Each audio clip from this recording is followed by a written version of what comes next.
1950 ते 1980 भारताच्या आर्थिक विकासाचा दर 3.5% होता आणि आपल्या संपूर्ण जगभर एक नाचक्कीसाठी तो आकडा वापरला जायचा. हिंदू रेट ऑफ ग्रोथ असं म्हणून आमची संभावना अनेक वर्ष केली गेली. एअर इंडिया नावाचा पांढरा हत्ती आपण नॅशनलाइज केला. सरकार नीट चालत नव्हती आणि आपण कंपन्या चालवायला घेतल्या. 150 वर्ष ज्यांचे आम्ही गुलाम होतो त्या देशाला लसीकरण करायची जबाबदारी जर भारतीय शास्त्रज्ञांना आणि इथल्या वितरण व्यवस्थेला आणि इथल्या मेडिकल इन्फ्रास्ट्रक्चरला दिली असती तर एका आठवड्यात लसीकरण झालं असतं. आणि अजूनही आमच्या देशाचा उल्लेख करताना इट्स अ डेव्हलपिंग कंट्री, म्हणजे आपण विकसनशील आहोत, आपण विकसित का नाही. मीठ नाही म्हणून लाल मुंग्या या कुटून भाजून ते मीठ म्हणून वापरलं जातं. हे अशा वेळेला घडत असतं ज्या वेळेला आपण चांद्रयान चंद्रावर नेत असतो.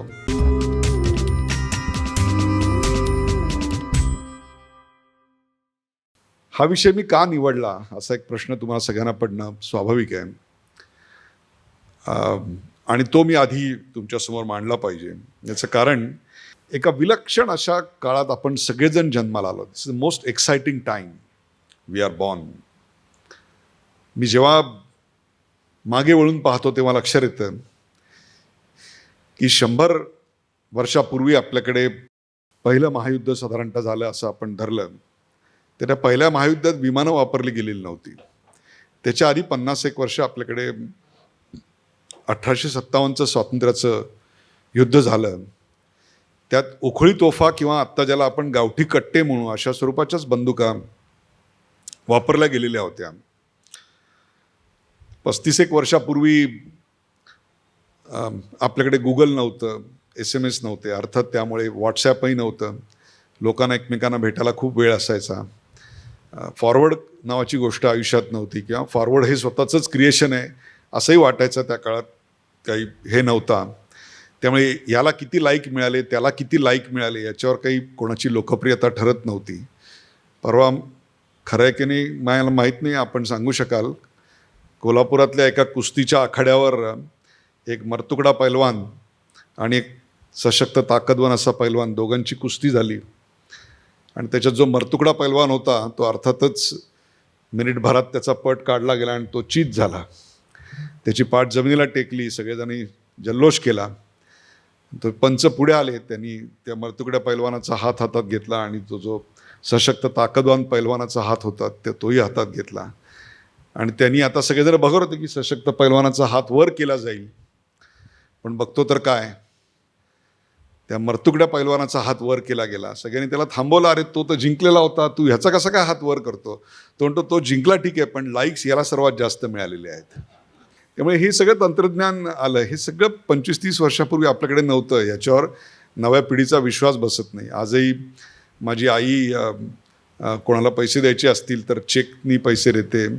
मी ती नोटा 2-2 मोजून पैसे देते. मी चेकनी देतो आणि मुलगी ॲपवर ट्रान्सफर करते पटकन. So just the generation has change. हे 10 वर्षापूर्वी जर कोणाला सांगितलं असतं तर कदाचित विश्वास बसला नसता. So that's why I am saying की दिस इज द मोस्ट, त्याला आपण काय म्हणू, एक्साइटिंग टाईम. हा असा काळ भारताच्या आयुष्यात किंवा कुठल्याच देशाच्या आयुष्यात इतक्या वेगाने आलेला नव्हता. त्याचवेळी मला प्रश्न पडतो, जर हे 25 वर्षापूर्वी असं नसतेल, ह्याची कल्पनाही आपल्याला नव्हती असं काही, तर मग 25 वर्षानंतरचं आयुष्य कसं असेल आपल्या सगळ्यांचं किंवा आपल्या मुलाबाळांचं वगैरे. तर त्याचं एक चित्र आपण जर मांडायचा प्रयत्न केला तर तुम्हाला खरंच सांगतो आपल्याला काही लक्षात येणार नाही अशी परिस्थिती आहे. चांद्रयान आपलं साऊथ पोलला चंद्राच्या गेलं. कदाचित 25 वर्षानंतर it will be very common to go to moon. आणि जे श्रीमंत आहेत त्यांना 25 वर्षांनी चला 4 दिवस फिरायला जाऊया, तसं त्या कुठेतरी युरोपामध्ये जायच्याऐवजी ते नवरा बायको आणि मुलं हे चंद्रावर जातील. म्हणजे आज हे तुम्हाला सगळं खोटं वाटेल, पण कोणाला वाटलं होतं का तुमच्या घरी काम करणारा जो कामगार आहे किंवा तुमचं ड्रायव्हर आहे त्याच्या कानाला मोबाईल असल्याने तो जगातल्या कुठल्याही बातम्या पाहू शकेल किंवा काही करू शकेल. It's just amazing. त्यामुळे कदाचित 25 वर्षानंतर हे असेल, ज्या हायड्रोकार्बन्सपासून आज पेट्रोलियम तयार केलं जातं त्याची गरज संपलेली असेल आणि संपूर्ण जग हे सौर ऊर्जेवर चालणारं जग असेल. So it will be a solar world. आणि ती तशी एक गोष्ट असू शकेल. पर्यावरणाचे प्रश्न इतके भीषण झालेले असतील कदाचित की आपण जे पाणी वापरू आपल्या घरामध्ये, आपल्या शहरामध्ये, तिथले 50% पाणी हे साधारणतः रिसायकल केलेलं आहे किंवा 60% पाणी हे रिसायकल केलेलं असेल, की जे आज अनेक पुण्यातल्या भागामध्ये, मुंबईच्या अनेक भागामध्ये तसं आहे. हे सगळं मी का सांगतो, याची चिन्ह आत्ता दिसत आहेत, त्यामुळे त्याचा एक थोडासा अंदाज आपल्याला बांधता येईल. एक ओव्हरशूट डे अशा नावाची कन्सेप्ट आहे. ओव्हरशूट डे म्हणजे आपण भविष्याकडनं एक प्रकारचं कर्ज घेतो.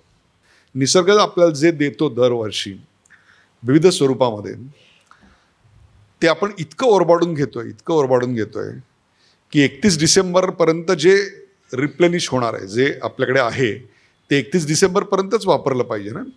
तर आपण आता ते 21 ऑगस्ट म्हणजे पुढच्या वर्षाच्या 21 ऑगस्टपर्यंतचं वापरून राहिलेलो आहोत. म्हणजे किती भीषण अवस्था आपल्याला सामना करायला लागणार आहे याची तुम्हाला कल्पना येणार नाही. इतकी परिस्थिती 25 वर्षात ही भीषण होणार आहे.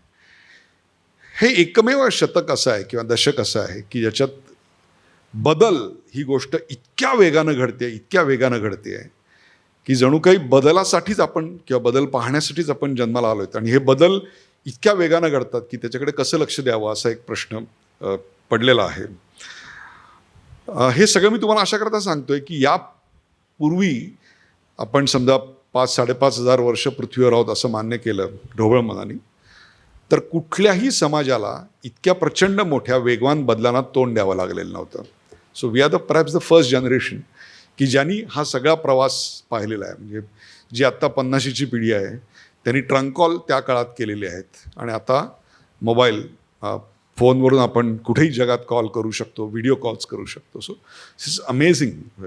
हा जे ट्रान्सफॉर्मेशन आहे हे फक्त एका सेक्टरचं मी सांगितलं, सगळ्याच बाबतीत हे सगळं वेगानं घडलं. आणि ही पहिली पिढी आहे की ज्यांनी इतक्या प्रचंड वेगानं, आमच्याकडे पूर्वी तुमच्या काही जणांकडे असतील त्या लॉंग प्लेइंग डिस्क होत्या माहिती आहे, अशा LP म्हणायचो आणि त्याच्यात ते पिन लावायची. आमच्या आजोबांकडे जी होती ती चिनी मातीची डिस्क होती आणि त्याची एक पिन होती, ती एकदा वापरली की टाकून द्यायची, मग दुसरी लावायची. आता त्याचा शोपीस म्हणून त्या भोंग्याचा आम्ही वापर करतो. मग लोक बघतात, अरे वा तुमच्याकडे हे आहे का. म्हणजे हे सगळं मी अशा करता सांगतोय की हा इतका बदलांचा रेटा एका पिढीनं पाहिला, त्याच्याकरता आपले संस्कार, आपल्या घरातलं वातावरण, आपलं शिक्षण यांनी आपल्याला तयार केलं होतं का, तर याचं उत्तर नाही असं आहे. So we were not tuned to accept this changes. आणि तो रेटा स्वीकारण्या इतपत आम्ही सक्षम बनलेलो नव्हतो. आणि आणखीन एक गोष्ट मला जाणवली आत्ता, विनायकनी सांगितलं ते खरं आहे की 50पेक्षा जास्त देश मी आयुष्यात फिरलो. शेवटचा काउंटच विसरून गेलो, इतके देश असंख्य वेळा. म्हणजे एकटी अमेरिका 86 वेळा गेलो आहे मी, मला वाटतं जास्ती. आणि अनेक देशांमध्ये अनेक प्रकारचे व्यवसाय, कंपन्या विकत घेणे, त्या चालवणे, कंपन्या रजिस्टर करणे, ती स्टॉक एक्सचेंजवर बरेच गोष्टी केल्या. आणि तिथून प्रत्येक वेळी परत येताना मला असं वाटायचं की अगदी छटाकभर असणारे देश हे खूप संपन्न, समृद्ध असतात. त्यांचं दरडोई उत्पन्न खूप मोठं असतं. आणि भारतामध्ये परत आल्यानंतर इथली गरिबी, इथलं दारिद्र्य मला कायमच एक वैफल्यता आणतं, एक निराशा आणतं की Y they are so developed. आणि अजूनही आमच्या देशाचा उल्लेख करताना इट्स अ डेव्हलपिंग कंट्री, म्हणजे आपण विकसनशील आहोत, आपण विकसित का नाही. 75 वर्ष आमच्या स्वातंत्र्याला झाली, पण त्या स्वातंत्र्याला 75 वर्ष झाल्यानंतर सुद्धा अजूनही आम्ही विकसनशील याच एक प्रकारचं लेबल किंवा माथ्यावर शिक्का लावून का बरं फिरतो. आणखीनही मला जाणवलं अनेक देशांच्या अर्थव्यवस्थांचा अभ्यास करताना, विशेषतः प्रत्येक देशाचा एक स्ट्रॅटेजिक ॲडव्हान्टेज असतो. तो ॲडव्हान्टेज काय आहे नेमका आणि तो त्यांनी कसा वापरला आणि त्यांची इकॉनॉमी कशी समृद्ध झाली याचा मी अतिशय सखोल असा अभ्यास केला. माझ्या असं लक्षात आलं की काही देश हे परमनंटली गरीब आहेत आणि काही देश हे परमनंटली श्रीमंत राहत आहेत आणि काही देश हे परमनंटली विकसनशील असा टॅग घेऊन जन्माला येतात. अशी एक विभागणी आपल्याकडे आहे. आणि मग मला प्रश्न पडतो आत्ताच्या सगळ्या वातावरणाकडे पाहिल्यानंतर की ह्या सगळ्या प्रवासाकडे पाहिल्यानंतर मला प्रश्न पडतो की जी स्वप्न आहेत देशाबद्दलची, माझ्या पिढीची काय किंवा माझ्या आधीच्या पिढीची काय किंवा माझ्या नंतरच्या पिढीची काय, ही सगळी स्वप्न धुळीला मिळणार आहेत का.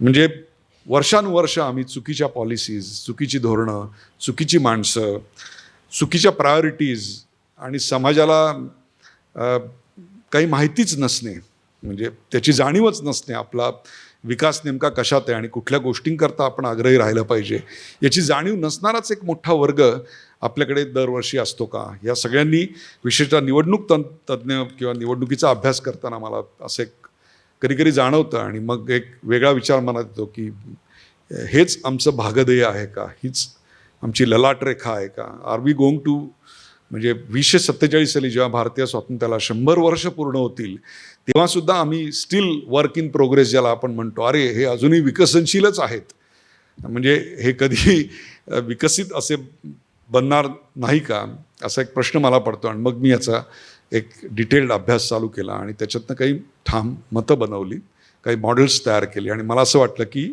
याचा प्रचार व्हायला पाहिजे, याच्याबद्दल लोकांशी बोलायला पाहिजे, याच्याबद्दल जागृती निर्माण झाली पाहिजे.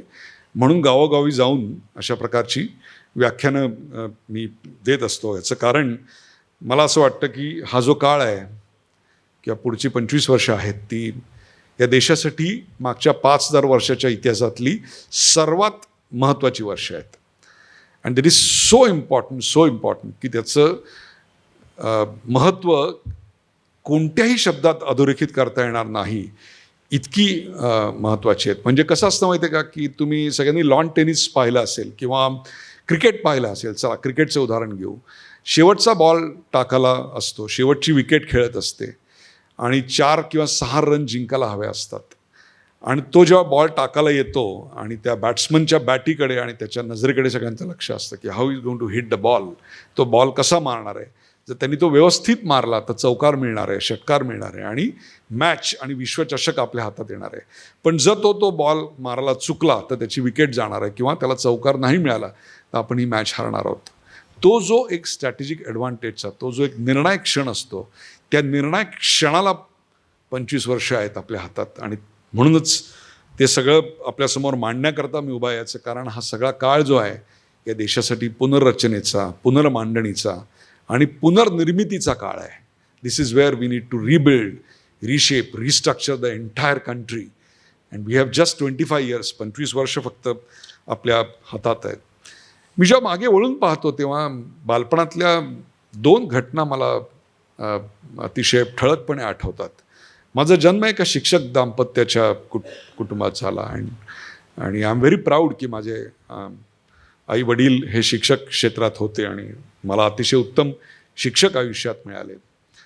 माझी पहिली जी आठवण आहे ती मला असं वाटतं मी शाळेत पण जात नव्हतो तेव्हाची आहे आणि ती आजही माझ्या लक्षात आहे आणि ती म्हणजे 1971चं युद्ध झालं होतं आणि मी 4-5 वर्षाचा असेन आणि त्यावेळेला ते जे ब्लॅकआउट व्हायचे, सायरन वाजायचे, लोकांची पळापळ व्हायची, लोक आपापल्या घरात लाईट बंद करून कंदिलाच्या उजेडात, मेणबत्तीच्या उजेडात किंवा तो दिवटी भुत्या असायचा त्याच्या उजेडात, त्यातून ते काळी हे यायची सगळी, त्याच्या उजेडात सगळे ते बसायचे आणि मग ती पटापट जेवणं करायची आणि घाबरून बसायचं की आपल्या गावावर बॉम्ब पडतोय का, कारण पाकिस्तानची विमानं त्यावेळेला यायची. ह्या 71 सालच्या युद्धाचं ते एक चित्र माझ्या डोळ्यासमोर आहे आणि त्याच वेळेला मी पाहिलं की राष्ट्रभक्ती म्हणजे काय, राष्ट्रप्रेम म्हणजे काय, एक हाक दिली समजा तर एक राष्ट्र कसं उभं राहतं हे त्या काळात असंख्य वेळा मी पाहिलं आणि एक प्रकारे राष्ट्रप्रेमाची किंवा राष्ट्राभिमानाची एक लस मला टोचली गेली अत्यंत लहानपणात.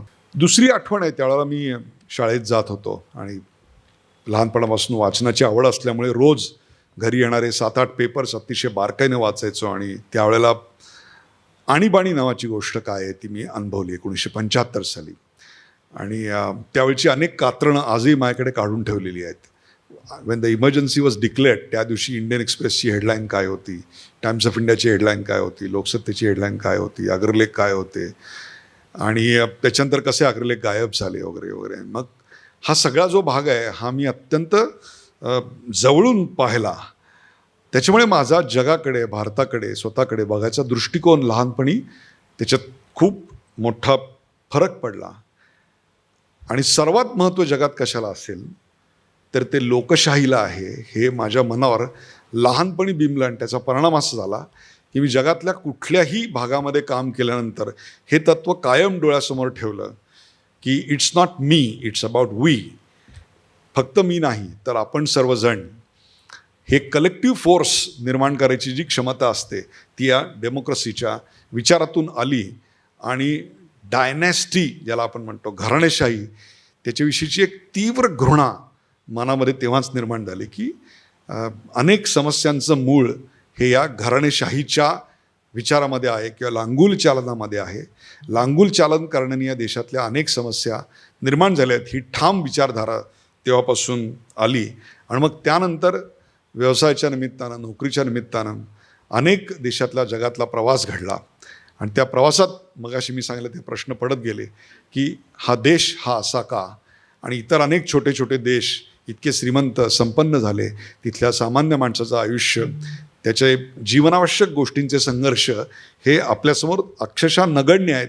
आणि आपण मात्र इतक्या छोट्या छोट्या गोष्टींसाठी इतका वेळ आपल्या आयुष्यात का लागला, हे मी खरंच अस्वस्थ झालो. मला सिरोंचाला मी गेलो होतो. सिरोंचाला आदिवासी लोकांबरोबर काही कामं केली, काही प्रोजेक्ट केली, तेव्हा माझ्या असं लक्षात आलं की मीठ नाही म्हणून लाल मुंग्या या कुटून भाजून ते मीठ म्हणून वापरलं जातं. आणि इतक्या प्रचंड मोठ्या प्रमाणात त्यांच्या मनामध्ये अंधश्रद्धा भरलेल्या आहेत की त्या अंधश्रद्धांचा बळी तो समाज पडत असतो. हे अशा वेळेला घडत असतं की ज्या वेळेला आपण चांद्रयान चंद्रावर नेत असतो. माझ्या कामानिमित्तानं मी अनेकदा नॉर्थ ईस्ट किंवा ज्याला आपण ईशान्येचा भाग म्हणतो, त्या ईशान्येच्या भागात महिन्यातले 12 ते 15 दिवस गेले 3 वर्ष जातो आहे. माझी पत्नी अनेकदा त्या भागात जाऊन तिने मेडिकल कॅम्प्स घेतलेले आहेत. काय समस्या असेल माहिती आहे, शेतामध्ये काम करताना डोळ्यात कूस गेलं, कूस, आणि ते ठुसठुसतं आहे, ते टोचतं आहे, पापणी खाली गेली की अस्वस्थ होतो आहे माणूस. आणि ते कूस काढण्याचं जे काम आहे ना, ते एका चांगल्या ऑफ्थॅल्मॉलॉजिस्टसाठी 2 मिनिटाचं काम आहे, तुम्हाला सांगतो. आणि तो जो शेतकरी आहे, तिथला आदिवासी आहे, तो आदिवासी बांधव 2-2 महिने वाट पाहतोय की त्याच्या जवळ 50 किलोमीटरमध्ये कुठेतरी मुंबईहून किंवा कलकत्त्याहून, दिल्लीहून ऑफ्थॅल्मॉलॉजिस्ट येईल आणि तो ते कूस काढेल. ही 10-15 वर्षापूर्वीची गोष्ट नाही आहे, ही आत्ताची गोष्ट आहे.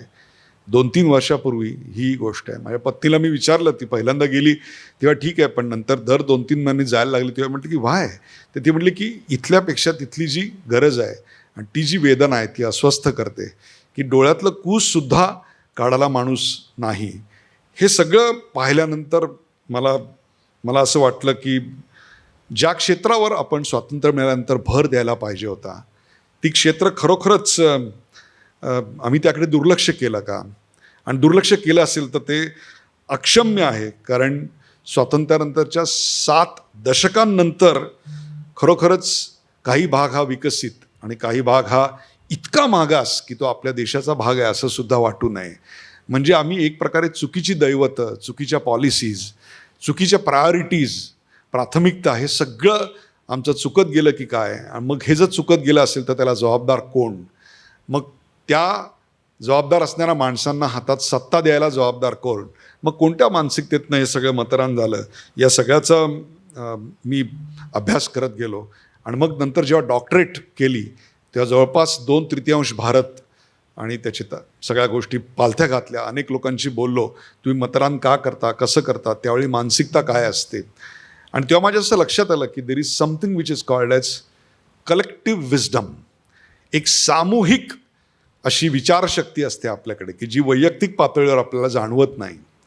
आणि ही जी सामूहिक बुद्धिमत्ता आहे समाजाची, ती सुदैवाने या देशाची आज इतकी प्रखर आहे, तुम्हाला मी सांगतो की या देशाने निवडणुकीत घडवलेले चमत्कार हे कुठल्याही बुवा बापूला त्याच्या आयुष्यातने 7 पिढ्यात जमणार नाहीत.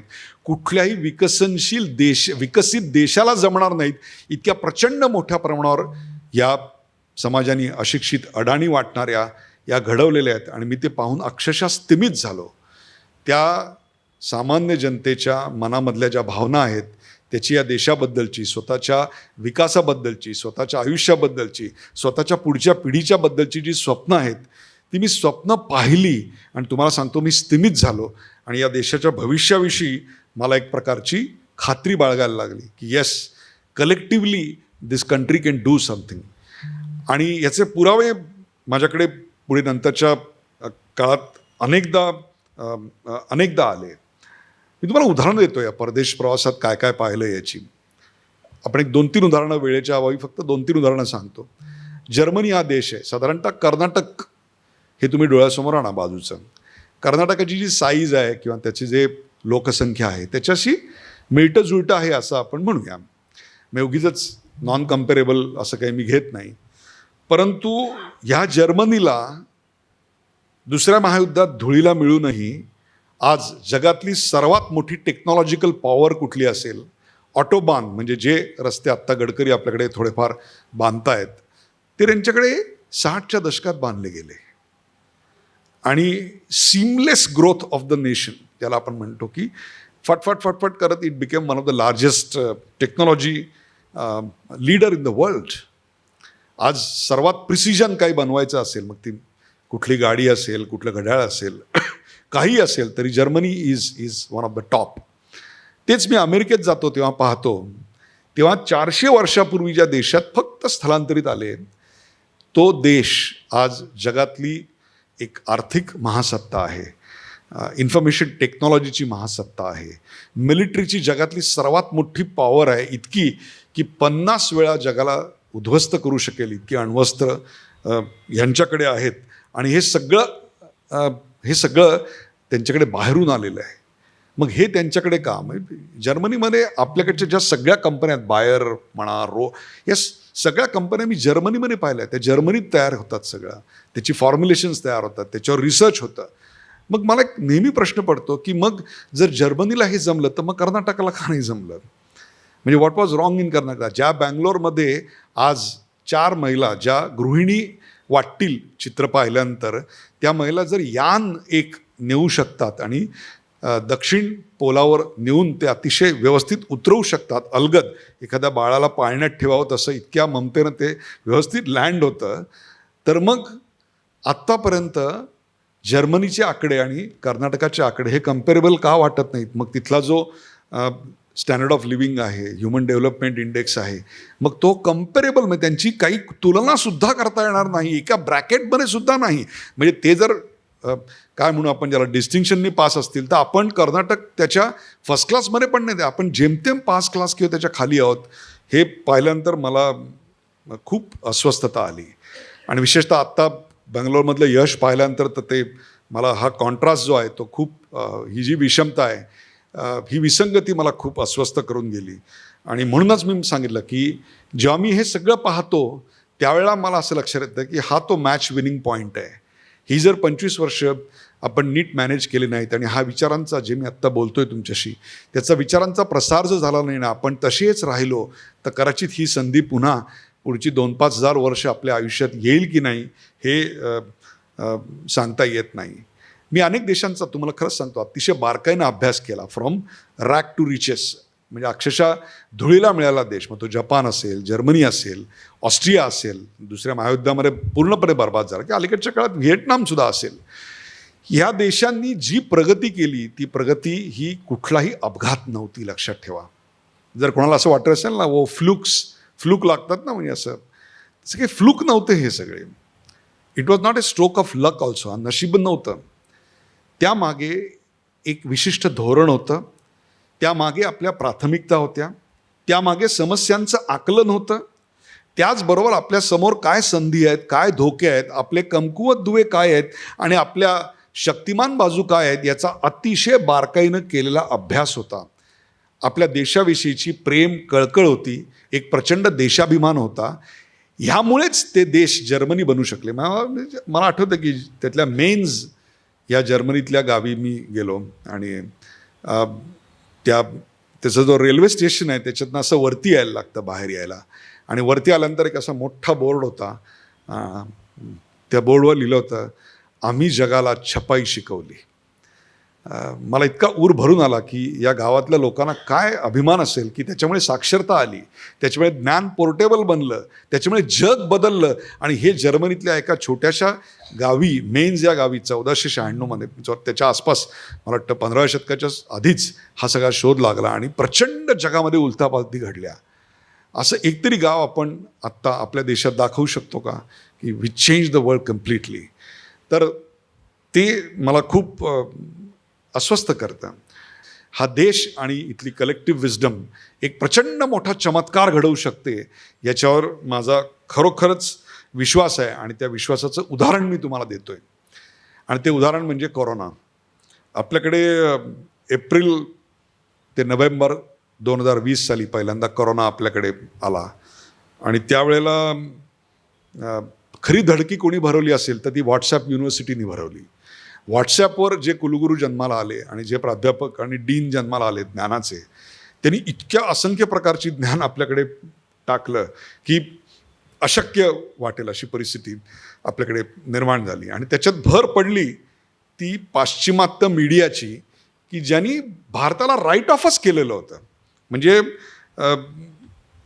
संपूर्ण इथलं मेडिकल इन्फ्रास्ट्रक्चर अतिशय बकवास आहे, अत्यंत अपुरं आहे, तोकडं आहे, इथे बेसिक सुविधा नाहीत, प्रायमरी हेल्थ केअर सेंटर्स प्राथमिक आरोग्य केंद्र इथे बर्बाद आहेत, औषधं नाहीत, मास्क नाही, PPE किट नाही, बेड्स नाहीत, ऑक्सिजन नाही, रेमडेसिवीर नाही, लस नाही. हे सगळं असल्यामुळे 700 कोटीचं जग हे केवळ 100 कोटी 125 कोटीच्या भारतामुळे बर्बाद होणार आहे अशा प्रकारचे सगळे रिपोर्ट्स यायला लागले आणि खरोखरच धडकी भरणारी गोष्ट होती. त्यातच दुसरी वेव आली आणि ती दुसरी वेव केव्हा आली तर मार्च ते जून 21 आणि ती अतिशय डेडली होती. त्याच्यात मृत्यू सर्वात जास्त घडले. जगभर झालं हे, फक्त भारतात झालं असं नाही. आणि मग तिसरी वेव आली ती जानेवारी 22मध्ये, आत्ता मागच्या वर्षी आपल्याकडे आले. असे ढोबळमानानं 3 आपल्याकडे वेव्ज येऊन गेल्या. पहिल्या वेवच्या वेळेलाच वेस्टर्न मीडियानी असे संशोधन केल्यासारखे असे अनेक रिपोर्ट प्रसिद्ध केले. परंतु अत्यंत योग्य वेळी केलेले लॉकडाऊन्स, मास्कचा अतिशय योग्य वापर, शक्य आहे तिकडे सामाजिक दूरी, 80 कोटी जनतेला घरी पोचवण्यात आलेलं फ्री रेशन, त्याचबरोबर प्रचंड मोठ्या वेगानं गावोगावी उभं राहिलेलं मेडिकल इन्फ्रास्ट्रक्चर, सर्वात विलक्षण गोष्ट कुठली असेल तर ती डिजिटल डॅशबोर्ड. हा जो डिजिटल डॅशबोर्ड आपल्याकडे तयार झाला ज्याच्यात तुम्हाला कुठे काय आहे हे तुम्हाला कळायला लागलं की असला अफलातून डॅशबोर्ड हा जगातल्या कुठल्याही देशामध्ये नव्हता जो या देशात निर्माण झाला. आणि सर्वात महत्त्वाचं म्हणजे जी वॅक्सिन बनवायला साधारणतः 15 ते 20 वर्ष पाश्चात्य जगाला लागतात किंवा कुठली वॅक्सिन बनायला, ती वॅक्सिन 1.25 वर्षात आपल्याकडे बनवली गेली. आणि फक्त देशासाठी नाही बनवली गेली तर ती संपूर्ण जगासाठी उपलब्ध करता येईल इतक्या प्रचंड मोठ्या प्रमाणात संशोधन करून उत्पादित करायची क्षमता आम्ही निर्माण केली. ज्या ठिकाणी 5 आणि 10 बेड नव्हते, ज्या ठिकाणी 5 आणि 10 बेड नव्हते तिकडे काही हजार बेड अक्षरशः तुम्हाला सांगतो काही आठवड्यांमध्ये या देशाने निर्माण करून दाखवले. जिथे मास्क बनत नव्हता तिथे PP किट बनायला लागली आणि इतकी PP किट बनायला लागली की आपण ती एक्सपोर्ट निर्यात करून राहिलो. आणि रिझल्ट काय झाला मला सांगा. या सगळ्याचा परिणाम काय होता तर जो मृत्यूदर होता कोरोनामुळे तो संपूर्ण जगाचा मृत्यूदर आपल्यापेक्षा कित्येक पटीने जास्त होता. आणि ज्या अमेरिका इंग्लंड यांनी आपल्या देशातल्या अवस्थेबद्दल चिंता व्यक्त केली होती त्यांच्यापेक्षा कित्येक पटीनं आपला रेट कमी होता. आणि जगातले सर्वात कमी मृत्यूदर असलेले जे देश आहेत त्यातलं एक नाव होतं भारत आणि आपला फक्त 1.1 हा दर होता. आणि लक्षात ठेवा इतकी प्रचंड लोकसंख्या असलेला हा देश फक्त 1.1 हा मृत्यूदर होता. जेव्हा सांगितलं गेलं होतं की 10 वर्ष भारताला लसीकरण याच्यासाठी लागतील, इथली सार्वजनिक वितरण व्यवस्था इतकी बर्बाद आहे, मुद्दा तो नाही आहे. मुद्दा असा आहे की 160 कोटी लसीचे डोस या देशात 365पेक्षा कमी दिवसात दिले गेले. ज्यांनी आमच्यावर 150 वर्ष राज्य केलं त्या अख्ख्या इंग्लंडला जर भारताने लसीकरण करायचं असं ठरवलं असतं, पुन्हा एकदा सांगतोय नीट ऐका, 150 वर्ष ज्यांचे आम्ही गुलाम होतो त्या देशाला लसीकरण करायची जबाबदारी जर भारतीय शास्त्रज्ञांना आणि इथल्या वितरण व्यवस्थेला आणि इथल्या मेडिकल इन्फ्रास्ट्रक्चरला दिली असती तर एका आठवड्यात लसीकरण झालं असतं. So you can imagine the pace and the inherent strength. या देशाची जी अंतर्गत क्षमता आहे ती जर चेतवली, त्याला जर योग्य दिशा दिली त्याला जर योग्य मार्गदर्शन दिलं, साधनं उपलब्ध करून दिली, वातावरण दिलं, तर काय घडू शकतं हे आपण पाहिलं. कारण ही जी आपल्यावर आलेलं संकट होतं ते आसमानी सुलतानी अशा प्रकारचं होतं की हे संकट हे एखाद्या राष्ट्राच्या नशिबात शतकातनं एकदा येतं. त्यामुळे हा पंतप्रधान कदाचित एकमेव असेल किंवा या पिढीतले सगळे पंतप्रधान हे एकमेव असतील की या शतकामध्ये कुठलाही अनुभव नाही आणि त्यांना अशा प्रकारच्या काय म्हणू आपण ज्याला संकटांना सामना करावा लागला. परंतु तुम्ही मीडियामधले रिपोर्ट्स बघा, तुमच्या असं लक्षात येईल की प्रचंड मोठ्या प्रमाणावर एक मिसइन्फॉर्मेशन या देशात पसरवली गेली की आपला देश बर्बाद होणार आहे, आपला देश बर्बाद होणार आहे. परंतु आपण जेव्हा 1 वर्षाच्या आत हे सगळं लसीकरण कंप्लीट केलं आणि अनेक देशांना फुकट लसी वाटल्या, हे या देशात यापूर्वी याआधी कधी घडलेलं नव्हतं.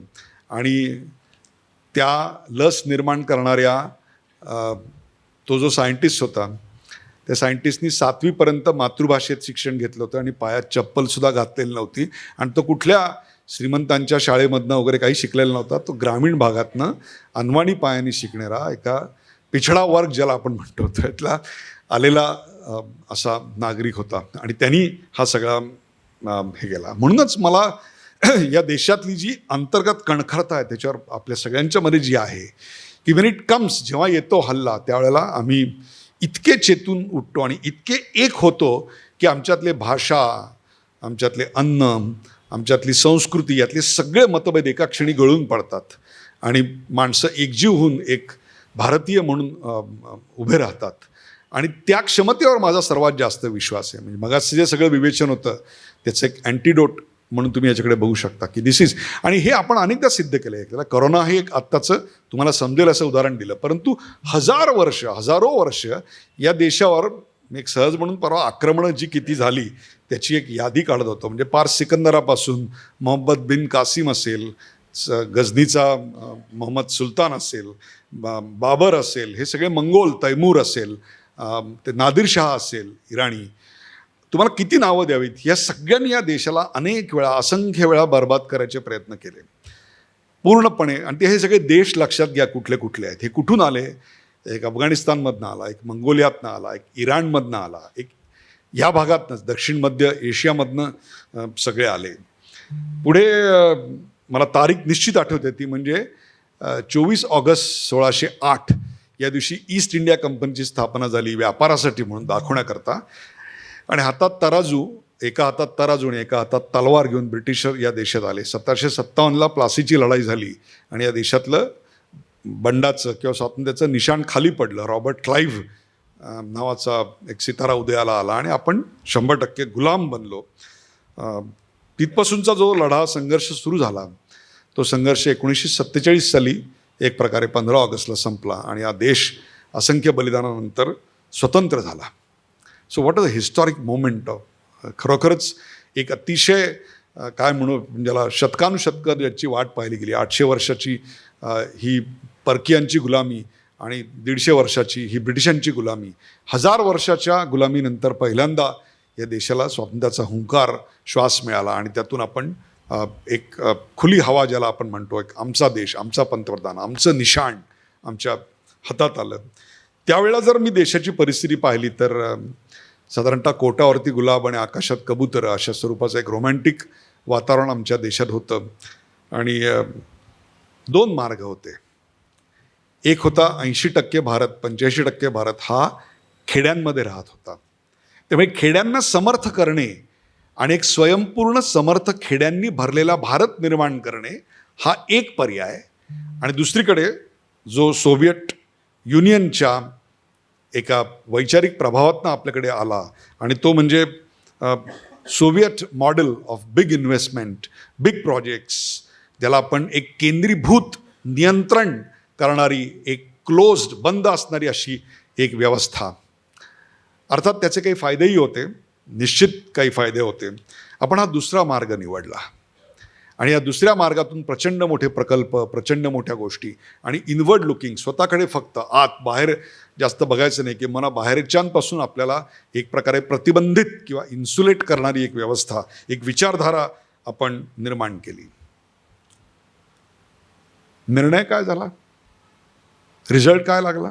1950 ते 1980 भारताच्या आर्थिक विकासाचा दर 3.5% होता. आणि आपल्या संपूर्ण जगभर एक नाचक्कीसाठी किंवा हास्यास्पदसाठी तो आकडा वापरला जायचा. हिंदू रेट ऑफ ग्रोथ असं म्हणून आमची संभावना अनेक वर्ष केली गेली. जग आमच्या अवस्थेला आणि आमच्या प्रगतीला हसायचं. आणि चर्चिलच्या त्या वक्तव्याची आठवण करून दिली जायची की यांना कशाला स्वातंत्र्य द्यायचं आहे, हे एवीतेवी डिसइंटिग्रेट होणार आहेत, हे विभाजित होणार आहेत आणि त्यांना विकास आयुष्यात कधी जमणार नाही आहे, हे चर्चिलचे उद्गार होते. जेव्हा त्याला बंगालमध्ये दुष्काळ पडला आणि लाखो लोक मरतायत त्यांच्या चुकीमुळे हे दाखवून दिलं गेलं ब्रिटिश पार्लमेंटमध्ये, तेव्हा त्यांनी त्या नोटमध्ये डाव्या हाताला लिहिलेलं आहे, लाखो लोक मेली, गांधी मेला की नाही. इतके उद्दाम उद्गार त्या चर्चिलचे होते. आज मला खूप बरं वाटतं त्या चर्चिलच्याच खुर्चीवर भारतीय वंशाचा एक माणूस जाऊन बसलेला आहे. सो वक्त सबको सब कुछ सिखा देता है, कुछ लोगों को सिखाने में थोड़ा टाइम लगता है, इतना ही, बाकी कुछ नाही. आणि मग काय झालं, या सगळ्या big investment, big projects, big planning, याच्यामुळे पब्लिक सेक्टर अंडरटेकिंग अशा नावाचा एक पांढरा हत्ती आम्ही पोसायला सुरुवात केली. म्हणजे 85% खेडी कोणत्याही प्रकारची परकीय गुंतवणूक आपल्याकडे येणार नाही. आमच्याकडे गुलाम, अशिक्षित, अनस्किल्ड ज्याला आपण म्हणू, ज्यांना कुठलंही स्किल कौशल्य यांच्याकडे नाही, एक कुपोषित किंवा एक ज्याला आपण काय म्हणू पिछडा, मागास, अशी संपूर्ण आमची प्रतिमा होती. आणि त्या 30 वर्षामध्ये आकडे असं दाखवत आहेत की आम्ही 3.5% फक्त वाढलो आणि आमचं दरडोई उत्पन्न वर्षाला फक्त 1% वाढलं. ही रियालिटी आहे. लोकसंख्या 2.5%, 2.25% वाढली, सॉरी, आणि आमचं उत्पन्न फक्त 1% वाढलं. ती जी पॉलिसी होती, ती पॉलिसी खरोखरच बरोबर होती का, असा प्रश्न आज इतक्या वर्षानंतर मला पडतो. आणि म्हणूनच मी असं म्हणतो की या पुढच्या 25 वर्षात जर अशी एक पॉलिसी जरी आपली चुकली तरी त्याचे परिणाम पुढच्या 1000 वर्ष आपल्याला भोगावे लागणार आहेत. आणि म्हणूनच हा विचार आपल्याकडे मी अशा करता मांडतोय की त्याच्यानंतर थोडं वातावरण या देशातलं बदललं. तुम्हाला मी सांगतो, 1950 ते 80 हा काळ आपण पाहिलात, तसा 80 ते 90चा काळ जर आपण पाहिलात आणि त्यातली आकडेवारी जर तुम्ही तपासलीत तर भारत हा 3.5% ऐवजी आता 5.5% वाढत होता. लोकसंख्या तेवढीच 2.25% वाढत होती आणि दरडोई उत्पन्न हे 1% ऐवजी 3% वाढत होतं. म्हणजे अजूनही आम्ही गरीब किंवा विकसनशील हाच टॅग आमच्या कपाळी होता. आणि या सगळ्याचा परिणाम असा झाला की कोणतीही खाजगी गुंतवणूक नाही, खाजगी एंटरप्रेन्योरशिप नाही, खाजगी उद्योगाला वाव नाही. 1956 सालच्या इंडस्ट्रियल पॉलिसीनी, औद्योगिक धोरणांनी 17 महत्त्वाची सेक्टर्स ही सरकारकडे ठेवली. म्हणजे मला कळतच नाही, पूर्वीच्या काळी दूधसुद्धा सरकार द्यायचं, म्हणजे पाणीसुद्धा सरकार द्यायचं, दूध सरकार द्यायचं, घरंसुद्धा सरकार. दिस इज रिडिक्युलस. हे इतकं हास्यास्पद होतं. या सगळ्याचा परिणाम असा झाला की आमच्यावर जे कर्ज, ते कर्ज वाढत वाढत $80 बिलियन. म्हणजे आत्ता जर तुम्ही तुमच्या मोबाईलमध्ये हा आकडा टाईप करायचा प्रयत्न केलात ना, तर तुम्हाला सांगतो 80वर तुम्हाला 9 शून्य द्यावी लागतात. तेवढ्या मोबाईलमध्ये आकडासुद्धा टाईप होत नाही. एवढं कर्ज आपल्या डोक्यावर झालं. परकीय गंगाजळी इतकी आटली, इतकी आटली, म्हणजे घरात पैसे किती कमी आहेत तर पुढचा 1 आठवडा आपण भाजीपाला आणू शकू इतकीच आपल्याकडे परकीय गंगाजळी आली. म्हणजे ज्याला आपण म्हणतो की आपलं दिवाळं पूर्णपणे वाजलं. आणि 67 टन सोनं आपल्याला गहाण ठेवून रक्कम उचलावी लागली आणि जगावं लागलं. ही परिस्थिती ही इतक्या प्रचंड मोठ्या देश त्याच्यावर ही आलेली होती. त्यावेळचा आपला GDPचा आकडा 90 सालचा मी काढला तर तो $275 बिलियन होता. आज तुमच्यासमोर येण्याच्या अगोदर मी काल मुद्दामून तो GDPचा आकडा भारताचा पाहिला. राष्ट्रीय ठोक उत्पन्न $275 बिलियन आणि आज $4.3 ट्रिलियन इतका प्रचंड मोठा फरक त्याच्यामध्ये आहे. So this is what it is. So गेली 8 वर्ष गेली 30 वर्ष हा देश जवळपास 8.5% वाढताना आपल्याला दिसतोय. हे मी तुम्हाला अशा करता सांगतोय की 50 ते 80च्या दशकामध्ये आपण कसे वाढलो त्याचं आणखीन एक आकडेवारी आपल्याकडे आहे. म्हणजे आपण 3.5% वाढलो.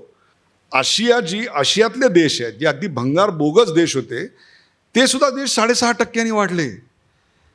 आणि इंडिया मात्र म्हणजे भारत हा फक्त 3.5% वाढला. म्हणजे याचं कुठलंही स्पष्टीकरण, कुठलंही तार्किक कारण आपण देऊच शकत नाही. आणि त्याच काळात आपण काय केलं? एअर इंडिया नावाचा पांढरा हत्ती आपण नॅशनलाइज केला. सरकार नीट चालत नव्हती आणि आपण कंपन्या चालवायला घेतल्या.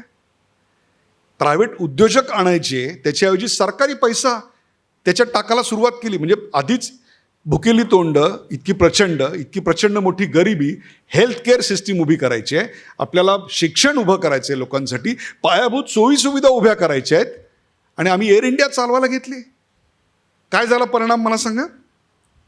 एअर इंडिया परकीय गुंतवणूक आणायची नाही, सरकारने सगळं चालवायचं. 1,35,000 कोटीचं कर्ज झालं बघता बघता. प्रचंड मोठा भ्रष्टाचार, विमान खरेदीत भ्रष्टाचार, एअरपोर्टमध्ये भ्रष्टाचार, मेंटेनन्स कॉन्ट्रॅक्टमध्ये भ्रष्टाचार, प्रत्येक MDवर वाटेल ते अपेक्षा त्याच्याकडनं बाळगायच्या. दिवसाचा लॉस एअर इंडियाचा काय होता माहिती आहे? एकेकाळी 20 कोटी रुपये. मग तो जो गरीब शेतकरी जो इथे पिकात राबत होता, शेतात राबत होता, उन्हात घामाने तळपत होता, तो जेव्हा कुदळ मारताना वरती बघायचा तेव्हा विमान जायचं तुमच्या आमच्यासाठी आणि त्या विमानात 20 कोटी रुपये आपले दर दिवसाला खर्च व्हायचे. 85% स्वातंत्र्य मिळाल्यानंतर 85% भारत ग्रामीण असताना, परकीय गुंतवणूक शून्य असताना, खाजगी उद्योजक नसताना 56 साली आम्ही इंडस्ट्रियल पॉलिसी आणून 17 सेक्टर्स आम्ही फ्रीज केली. त्याच्यात प्रायव्हेट सेक्टर येणारच नाही. आम्ही लायसन्स राज आणलं, त्याच्यात नाही करप्शन आणलं, निवडणुकीला लागणारा पैसा उभा करत गेलो. एक कॉम्पिटिटिव्ह स्पिरिट ज्याला आपण म्हणतो, एक स्पर्धात्मक गुणवत्ता. मला कधी स्पर्धा करावीच लागली नाही, कारण माझी जर ओळख असेल दिल्लीमध्ये तर लायसन्स फक्त मला मिळणार आहे. मग जर मलाच फक्त लायसन्स मिळणार असेल तर मग त्याची गुणवत्ता, त्याची प्रोडक्टिव्हिटी हे इमटेरियल आहे, हे याचा काही उपयोगच नाही, कारण कोणाकडेच नाही आहे. तुम्हाला माझ्याकडेच घ्यायला लागेल. याचा परिणाम काय झाला माहिती आहे का? तुम्हाला सांगतो.